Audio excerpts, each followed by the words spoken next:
Bismillahirrahmanirrahim li sayyidina Muhammadin Rasulillahi sallallahu alaihi wasallam ali jamil anbiya wal mursalin wa sahabati wa qarabati wa tabi'in wa tabi'it tabi'in wa man tabi'ahum bi ihsanin ila yaumiddin wa nakhusuhu susan Syekh Muhammad Nawawi bin Umar Al-Jawi wa Syekh Syihabuddin Ahmad Ibni Hajar Al-Asqalani wa Syekh Muhammad Ibni Ali Al-Ma'ruf bi Muhyiddin Ibni Al-Arabi wa li masyayikhina wa li ustadina wa nafa'na bihim wa bi ulumihim fid dharain amin wa li qadai hajatina min hawaiji dunya al-akhirah sallallahu maqasidina yassarallahu umurana muraddunya al-akhirah Allahumma sallim li ramadana salim ramadana lana salimhu minna mutaqabbal al-fatihah. A'udzu billahi minasyaitonir rajim. Bismillahirrahmanirrahim. Alhamdulillahi rabbil alamin. Arrahmanir rahim. Maliki yaumiddin. Iyyaka na'budu wa iyyaka nasta'in. Ihdinas siratal mustaqim. Siratal ladzina an'amta 'alaihim ghairil maghdubi 'alaihim waladdallin. Amin. Bismillahirrahmanirrahim. Alhamdulillah, sekarang kita akan melanjutkan kajian kita yaitu kitab Naswailul Ibad. Kita akan lanjutkan makalah yang ke-6. Kemarin kita sudah membahas makalah yang kelima. Isinya itu tentang kesempurnaan beberapa hal, kesempurnaan puasa, kesempurnaan sholat, kesempurnaan puasa, terus kesempurnaan haji, dan yang terakhir tentang masalah kesempurnaan iman. Nah, sekarang kita akan masuk pada pembahasan tentang hak-haknya sholat. Artinya ini adalah hal yang paling minimal harus kita kerjakan dalam beberapa hal. Ada 4 hal nanti yang akan dijelaskan dalam makalah ini. Yang pertama tentang hak sholat. Artinya sholat sunnah paling enggak kon lek ate kehitung sebagai orang yang cukup lah. Kadar minimal kita melaksanakan perintahnya Allah di dalam sholat itu harus seperti apa? Ini nanti yang akan dijelaskan. Kadarnya kita untuk bisa membaca Al-Quran, dikatakan orang yang suka membaca Al-Quran itu seperti apa. Nah, makalah yang ini nanti yang akan dijelaskan. Baik, kita bacakan redaksinya. Bismillahirrahmanirrahim. Wa qad qala al-musannifu rahimahumullahu ta'ala wa nafa'ana bihi wa bi'ulumi fid dharaini amin amin wa ya mujibas sa'ilin. Wal maqalatu tawidawuh. As-sadisatu kang kaping 6. Ai minar rubai iku an Abdillahi, dan riwayatake saking Abdillah ibnil Mubaraki kang dadi putra lanange Syekh Mubarak. Hafidhul Qadi kang dadi cucune. Abdullah iku Hafidhul Qadi kang dadi cucune Al-Qadi Nuh Al-Marwazi. Gak kenal aku iki. Tapi yang jelas Nuh Al-Marwazi itu saya tidak kenal. Cuman Abdullah ibni Mubarak ini masuk ulama terkemuka juga, masuk pada kategorinya sahabat. Apa dawuh beliau? Man, kata beliau, man utawi sapa wonge. Man utawi sapa wonge iku sholla. Man utawi sapa wonge sholla. Sholla kang gelem salat sapa man. Kula yaumin ing dalam saben-saben dina isnatai asyarota ing rolas apane rakaatan rakaate faqad adda haqqus sholati moko teman-teman nekani sapa man haqqus sholati ing hake salat. Itu yang pertama.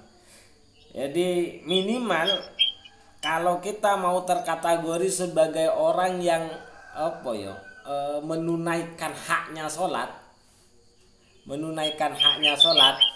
maka paling tidak kita sudah bisa menyelesaikan 12 rakaat dalam satu hari satu malam, dalam setiap hari. Apa yang 12?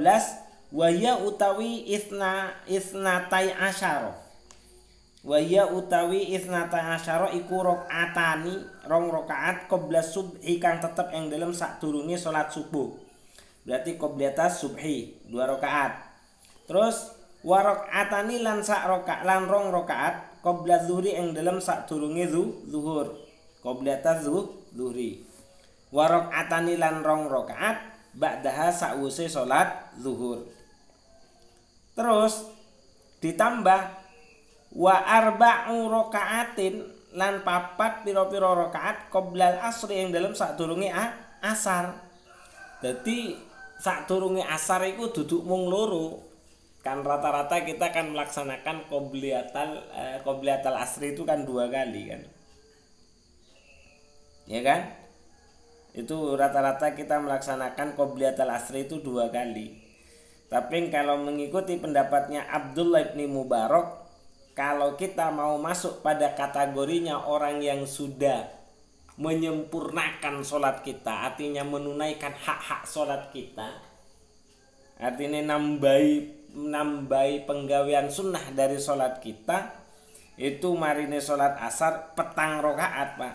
Sadurunge sholat asar kudu petang rokaat. Sebelum sholat asar itu 4 rakaat. Wa rakaatan lan rong rakaat ba'dal maghribi ing dalem sa'wuse salat maghrib. Kalau 12 rakaat tadi itu dijelaskan qobliyatas subhi, terus qobliyatas zuhri dan ba'diyatas zuhri, 22 berarti 6. Terus 4 qobliyatal asri dan 2 lagi ba'dal maghrib. Untuk ba'dal asri dan qobliyatal maghrib gak ada khilaf ulama, sebenarnya khilaf, tapi yang muktamad, yang paling banyak dipegang adalah pendapat yang mengatakan waktu itu adalah haram. Sebagian ada mengatakan makruh waktu itu melaksanakan sholat. Makruhnya tadi atau haramnya tadi, ketika ini sudah saya jelaskan sebenarnya. Ketika tidak ada sebab yang bersamaan dan tidak ada sebab yang mendahului. Contoh, misal ketika sampean itu masuk masjid jeder, tepat masuk masjid kan sholat sunnah qobliyatal gak untuk sholat tahiyatul masjid itu kan boleh. Sholat sholat tahiyatul masjid itu kan sunnah. Nah itu hukumnya tetap sunnah meskipun masuk pada waktu yang diharamkan, yaitu qobliyatul maghrib, sebelum sholat maghrib. Kenapa? Karena ada sebab yang bersamaan, yaitu bersamaan pada saat sampean masuk ke masjid itu tepat masuk waktu sholat maghrib.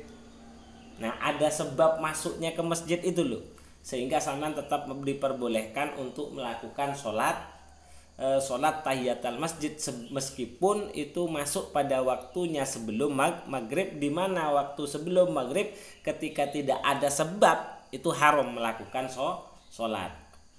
Atau ketika sampean datang ke masjid ya, atau datang ke musola jangan ke masjid, datang ke musola pada waktu asar. Allahu Akbar. Jadi setelah qomat asar sama pergi dari rumah menuju ke musola.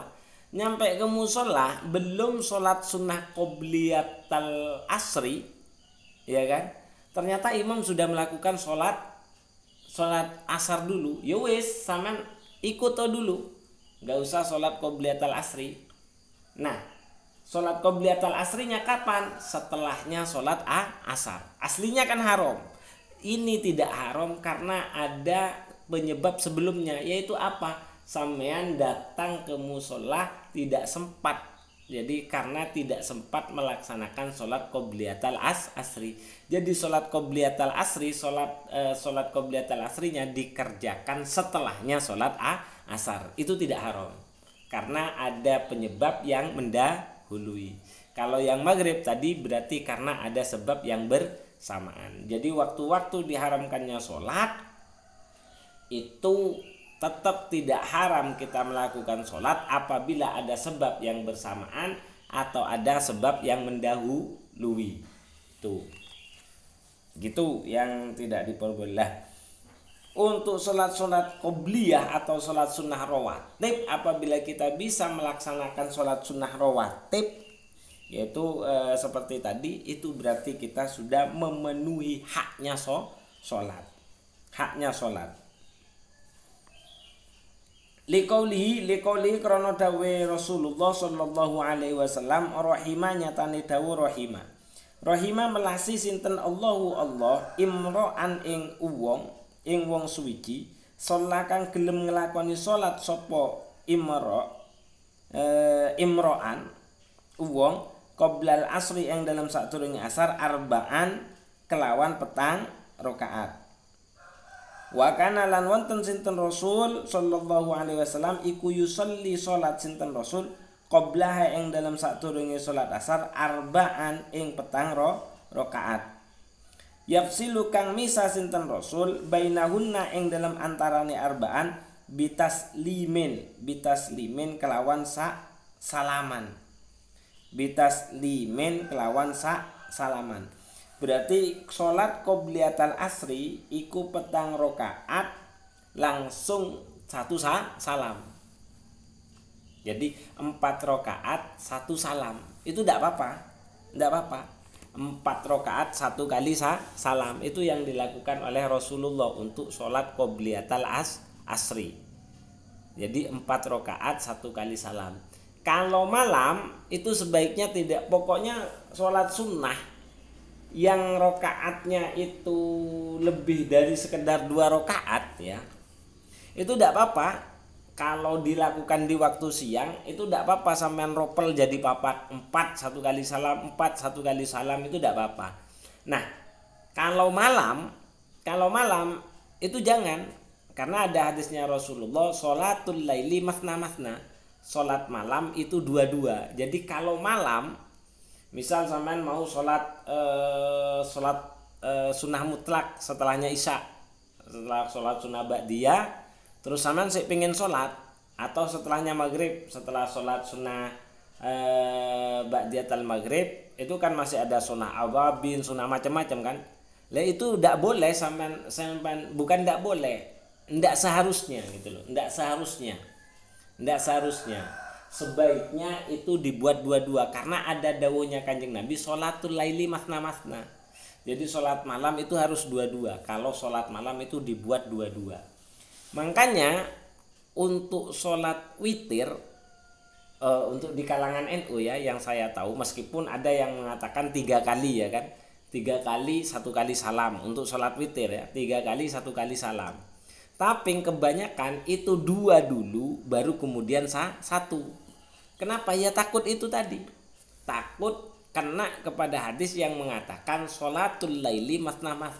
Sholat malam itu 2-2. Jadi biar tidak menyalahi itu. Nah, sholat witir dan sholat witir 2 kemudian 1, iku yang 2 itu namanya bukan sholat witir sebenarnya. Sholat syaf'in, sholatus syaf'i namanya. Sholatus syaf'i, yaitu adalah sholat yang bagiannya dari witir. Witir itu kan artinya ganjil. Tapi kok 2, nah makanya itu dinamakan dengan sholatus syaf'i namanya. Sholat syaf'i atau sholat bagian dari witir gitu loh. Jadi itu hadisnya, karena hadisnya Rasulullah mengatakan seperti itu, yaitu orang yang melakukan sholat 4 rakaat ya kan, 4 rakaat sebelum sholat asar akan mendapatkan rahmatnya Allah. Itu hadis yang pertama. Hadis yang kedua, man utawi sapa wonge sholat kang gelem sholat sapa man, ini hadisnya Rasulullah, arba'a rakaatin ing kelawan 4 pira-pira rakaat qoblal asri yang dalam sadurunge asar, harrama moko ngaromake sinten Allahu Allah badanahu ing awake man ala nari ing atase kobong naring api neraka. Nah, itu dalilnya kenapa kok sholat qobliyatal asri itu 4 rakaat. Wa naqala lan nukil sinten asy-syaikhu Syekh Khalilir Rasyidi, Syekh Khalil Ar-Rasyidi min dimyati, nukil mau artinya mengutip, min dimyati sangking Syekh Dimyati fil Muttajir Ar-Rabihi yang dalam kitab Al-Muttajir Ar-Rabih, ya Muttajir Ar-Rabih min khabari muslimin kang tetep sangking hadis Muslim. Jadi Syekh Khalil itu mengutip dari kitab Ar-Rabih, Al-Muttajir Ar-Rabih karya dari Syekh Dimyati, di mana dalil ini merupakan hadis yang diambil dari hadis Muslim. Apa dawuhnya Kanjeng Nabi? Mamin abdin ora ono saking kawula yusolli kang gelem salat sapa abad lillahi krana Gusti Allah taala alaihi luhur sinten Allah fi kulli yaumin ing dalam saben-saben dina sintai asyarota kelawan rolas apane rakaate tatawuan hale dadi salat sunah waira faridatin kang sakliyane salat fardu. Jadi mamin ora ana iku saking kawula apa illa bana utawi illa bana angin mbangun sinten Allah lahu maring man baitan ing saoma fil jannati ing dalam swarga. Itu dalilnya salat penyempurna atau penyempurna salat fardu kita, insyaallah fardune awake dhewe iku bakal sampurna, haknya terpenuhi apabila kita bisa melaksanakan salat 12 rakaat yang 12 ini disimpulkan dari salat-salat rawatib, yaitu salat-salat yang membarengi maring salat wajib. Nah, itu baru berarti insyaallah salat fardu kita akan sempurna dengan dilengkapi 12 rakaat salat rawatib. Terus zada nambahi sinten At-Tirmidzi, Imam Tirmidzi di dalam kitab Azkar Nawawi. Tirmidzi itu bacaannya banyak ya, ada At-Tirmidzi, ada At-Tirmidzi, ada At-Tirmidzi ya. Azkar Nawawi sudah iki wis. Wa zada sinten At-Tirmidzi, Imam Tirmidzi arba'an ing petang rakaat qabla zuhri ing dalam sadurunge zuhur. Kalau mengikuti pendapatnya Imam At-Tirmidzi, zuhur itu bukan cuma 2 rakaat tapi 4 rakaat. Wa rakaataini lan 2 rakaat ba'daha ing dalam sawise zuhur. Untuk yang ba'da zuhri, salat ba'da zuhri itu salat setelahnya zuhur itu 2 rakaat. Wa rakaataini lan 2 rakaat ba'dal maghribi ing dalam sawise salat maghrib. Wa rakaataini lan 2 rakaat ba'dal isya ing dalam sawise salat isya. Wa rakaataini lan 2 rakaat qabla salatil ghadati ing dalam sadurunge salat isu atau salat subuh.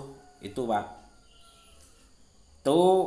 Dengan melaksanakan melok pendapat Imam At-Tirmidzi itu bukan cuma 12, karena setelahnya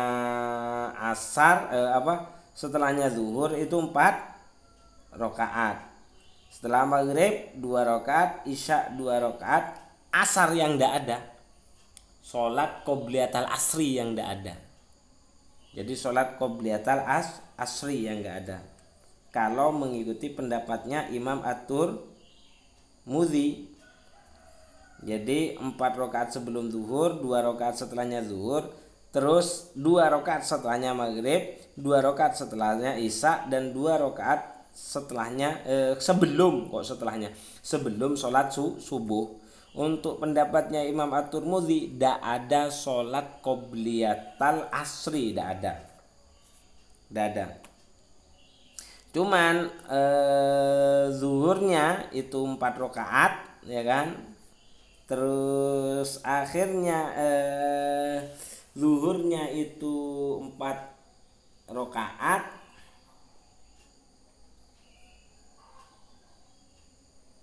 Iya, zuhurnya itu 4 rakaat.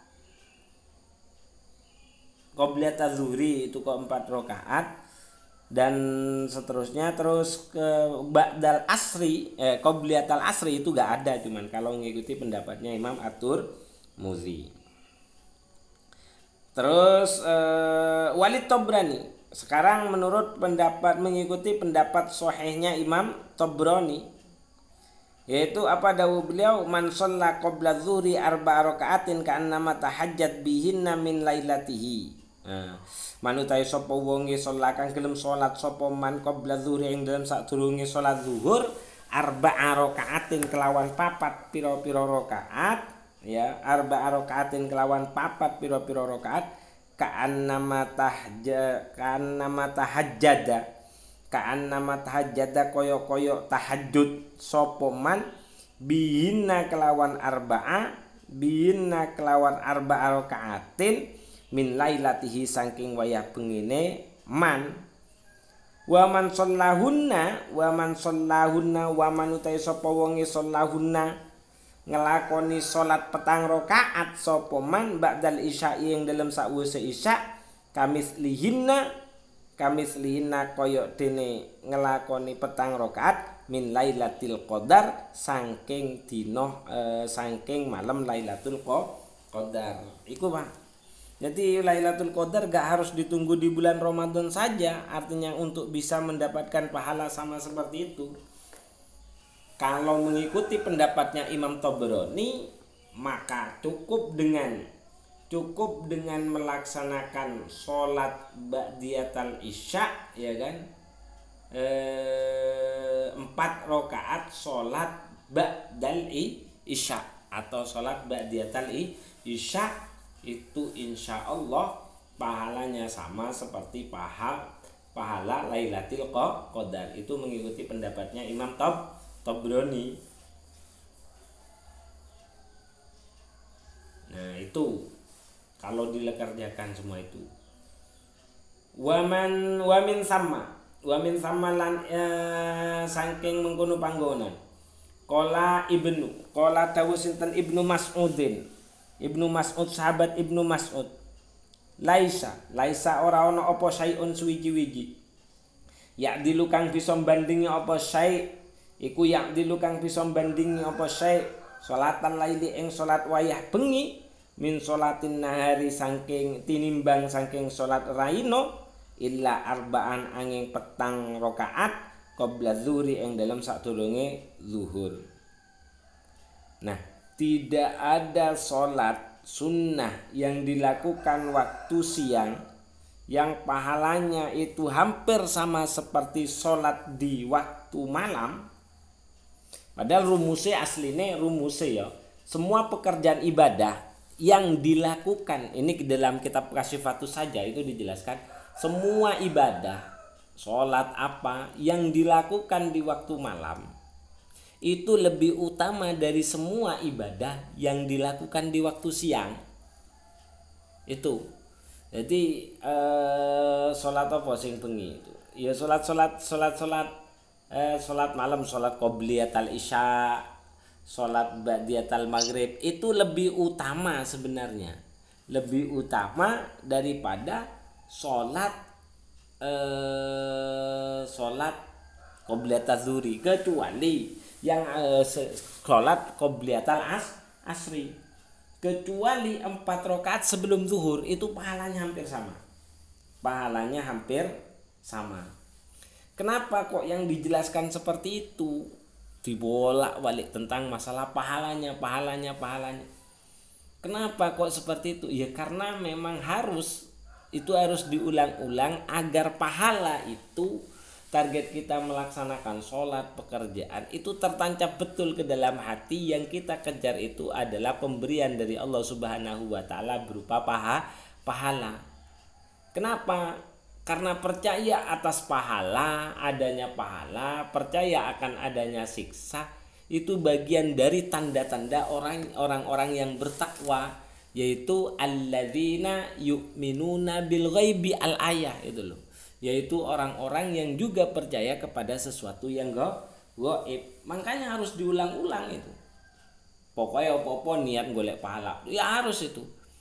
Karena rata-rata banyak orang lari ya ketika ditawari pahala, tapi banyak orang yang mendekat ketika ditawari dengan dunia. Nah, itu sebenarnya terbalik. Dunia itu harusnya menjadi bekal kita ke akhirat, dan pahala itu adalah sesuatu yang dibutuhkan kita di akhirat. Nah, makanya itu terus diulang di sini. Oke, jadi itu dalilnya sholat zuhur 4 rakaat qobliyata zuhri. Terus itu hampir sama seperti halnya melakukan sholat di waktu malam. Min sholat laisa syai'un ya'dilu sholat ya'dilu sholatal laili min sholatin nahar illa arba'an angin petang rakaat qabla zuhri yang dalam sadurunge zuhur. Wafad dolahunna wafad fadlun wafadluhunna utawi keutamaane petang rakaat qobliyata zuhri, wafadluhunna utawi arba'atu qabla zuhri ala sholatin nahari ing atase den bandingake ing atase salat sing padha waya siang iku kafadli jamaatin kaya keutamaane salat berjamaah ala sholatil wahidi kang ngalahake maring salat dhewean. Wa kana lan wonten sinten Rasulullah sallallahu alaihi wasallam iku yusallihinna ngelakoni salat petang rakaat sinten Rasul wayatilu lan dawokne sinten Rasul fihinna ing dalam petang rakaat ar-ruku'a ing ruku' wasujud dalan sujud. Wa yaqulu innaha sa'atun tuftahu wa yaqulu lan dawu sinten Rasul innaha sak temene wektu iku sa'atun wektu utawa iku sa'atun wektu tuftahu kang den buka fiha ing dalam sa'ah apa abwabus samai lawang-lawangane langit. Fa uhibbu moko demen sapa ingsun Rasul ayas ada ing yen to munggahake li maring ingsun fiha ing dalam saah fiha ing dalam waktu yas'udu apa amalun ke amal solihun kang bagus. Itu kata Rasulullah. Karena pada waktu itu waktu qobliyata zuhri dan ba'diyata zuhri itu adalah waktu dibukanya berbagai macam pintu langit kata Rasulullah. Maka pada saat itu aku suka dan aku ingin amalku yang soleh, yaitu berupa pekerjaan sholat qobliyata zuhri atau ba'diyata zuhri dan sholat-sholat yang lainnya yang dilakukan sekitaran sholat zuhur, itu suka dilakukan oleh Kanjeng Nabi. Karena pintu langit kan waktunya dibuka, dan Kanjeng Nabi pengen itu tadi pahala sholatnya itu segera terangkat ke dalam ke langit gitu loh. Innasal itu yang pertama. Jadi untuk bisa memenuhi hak-haknya sholat, hitungane coro hitungan akal sholat fardune awake dhewe ku gak genep. Kenapa? Karena sholat itu kan yang dihitungkan yang ingat.